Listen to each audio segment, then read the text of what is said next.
Yo, it's your boy, your favorite crippled YouTuber, Do With Dan, and today I thought to myself, I was like, I haven't really explained much about the crash. I mean, I have explained about the crash, but I didn't do what I did last time and show the damage of the bike. It didn't even occur to me, and I'll show you guys why. First of all, I gotta say, look at the mullet check. Just had it cleaned up yesterday. The lines are a little fucked up, Your boy's only able to do so much when he can't walk, but we're getting there.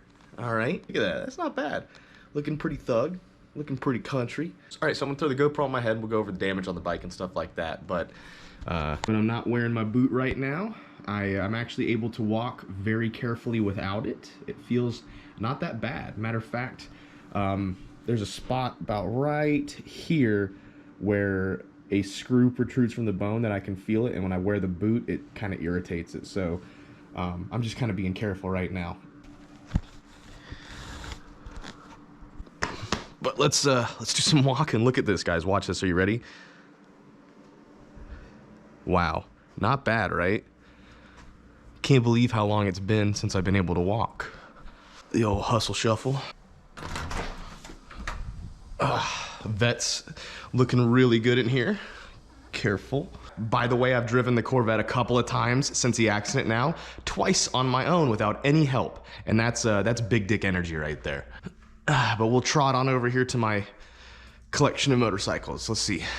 Ignore this room. This was my shop before my shop, and I've just never had a chance to clean it up. But I've got all my forge making stuff over here and my forging table and whatnot. All that's gonna get to the shop as soon as I'm able to do it.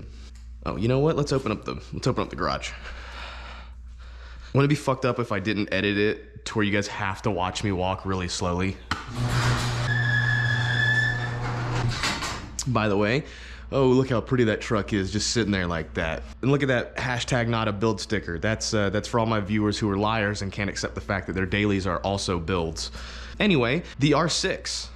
Not the R6, holy shit, the DRZ. That's how long it's been since I've really fucked myself up like this. Now you guys remember like when I did the R6 video, I was on crutches. Like that's how fucked up I was. And I've been on crutches for the past 2 months anyway, so I guess nothing's really changed, but first of all, I'll go over the helmet. The first thing everyone asked me was where my camera was. Like the cops were like, were you wearing a GoPro? And I was like, no, I didn't even have it on. But the helmet has held up really well. As a matter of fact, it really only suffered damage across the visor. It doesn't even look like, it didn't look like the Mohawk dragged across the ground. The Senna did get a little chewed up. That ain't bad though. I would say it's probably still safe to wear, but you know the rules about as soon as you crash, you can't rewear a helmet. So I don't know. Put that one up to the other list of helmets that I've destroyed and crashed. But that Shoei has done me well, by the way. I absolutely love that helmet. I hate to get rid of it. Yo, could I maybe I could do a giveaway with the helmet. Like some people like it when I sign stuff, so I could do like a giveaway or something like that where I sign it and send my wrecked helmet. I think that might be pretty cool. Anyway, to the damage of the bike. So first and foremost, what was I doing? If you guys haven't paid any attention, I was doing a wheelie. 12 o'clock in it, went a little bit too far back, and that sucks. The damage on here is actually fucking minimum.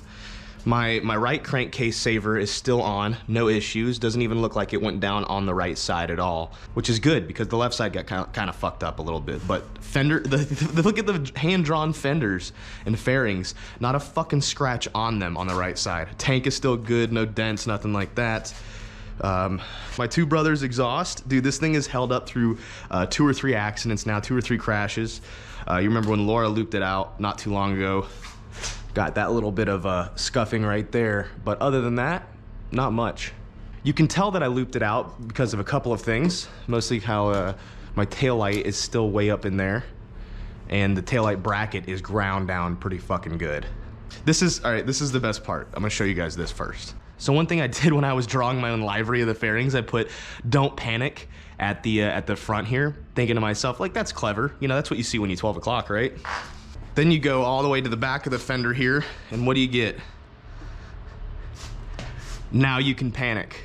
And the reason I put this here is because when I looped the R6, there was a Yamaha sticker on the tail. And that was the last thing I remember seeing when I looped my bike the first time, like way back in the day, was Yamaha right there on the tail. So I figured if I ever looped again, this would be the spot for me to see. And I can't remember. I can't remember if I saw that or not. But clever, Dan. Real fucking clever. So yeah, just a little bit of scuffing right there. Now the right side crankcase cover was actually already knocked off from when Laura looped the bike like a year or so ago before her ACL surgery. And thankfully didn't bust it up, and it did grind a little bit on there and on the peg here. I got some grinding on the peg. This is all nice and tight still. Well, you know, for the most part. The seat did come off. Everyone said that the seat came off, so probably missing some bolts there. My rear slider right here got a little bit of damage on it, and my kickstand ground down a good bit. But that's it. I think that's it. Well, actually, if I remember right, one of the bark busters got scraped up a little. Yeah, just a little bit chewed up. But I mean, when I built this bike, I designed it to be crashed. Like, I know that sounds ridiculous, but I knew I was gonna crash this bike one way or another. And ta-da! DOITWITHDAN doesn't disappoint, right?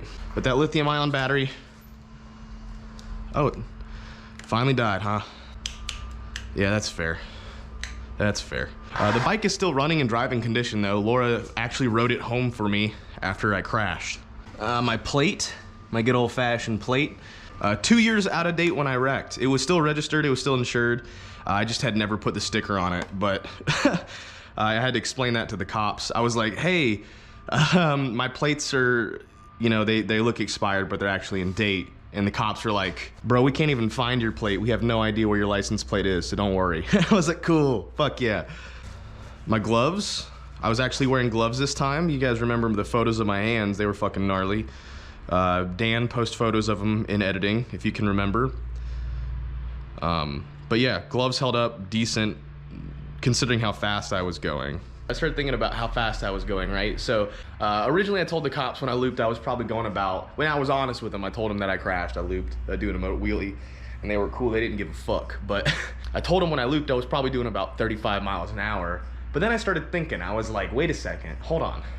I was in third because when I do a wheelie, I pop it up in second around 25 miles an hour because that's about as fast as the DRZ will go with this setup before it can't pop a wheelie anymore. So pop it out between 25 and 30, and I ride out second gear all the way, and I shift into third. And it didn't even happen when I shifted into third.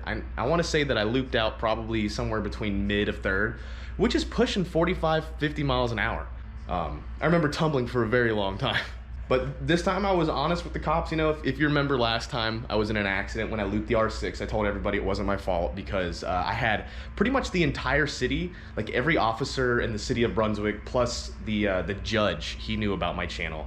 So I had pretty much everybody watching my videos at the time, so I couldn't be like honest with everybody about what happened. I ended up pleading not guilty. And when I went to go plead not guilty, the judge wasn't even there that day. They had like a temporary judge who was literally like slapping people on the wrist left and right. He's like, oh, just don't do that again. Slap, have a good day. And that's when I pleaded not guilty because I was like, oh, well, you know, maybe I can find a way out of this. You know, maybe I can find a way out of doing this because I was a broke kid, didn't have any money. I knew that a bunch of legal bills would probably fuck me over, which they did because I ended up not getting away with it. When I went to go do my case, when I went to go proceed with my case and the actual judge was there, he was like, please do not tell me with all these witnesses here, because there was like 4 witnesses who showed up.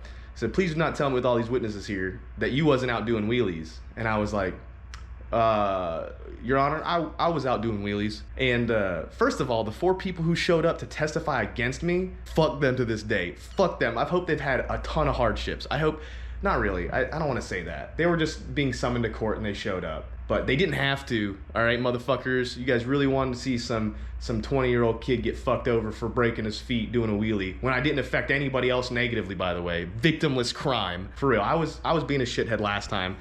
And I was being a shithead this time, but I think because of the DRZ, it being a dual sport, really like was which really made it easier for like officers and people of authority figures to let it go. It's very strange. 99 times out of 100, I tell people this, that these bikes, you can get away with so much more shit on them legally because they look like dirt bikes, you know? If I had looped out an R6 again, or if I looped out like a 1000 or my H2 from back in the day, I bet this would have been a much different story. But because it was a dirt bike, the cops were really cool about it. They didn't care.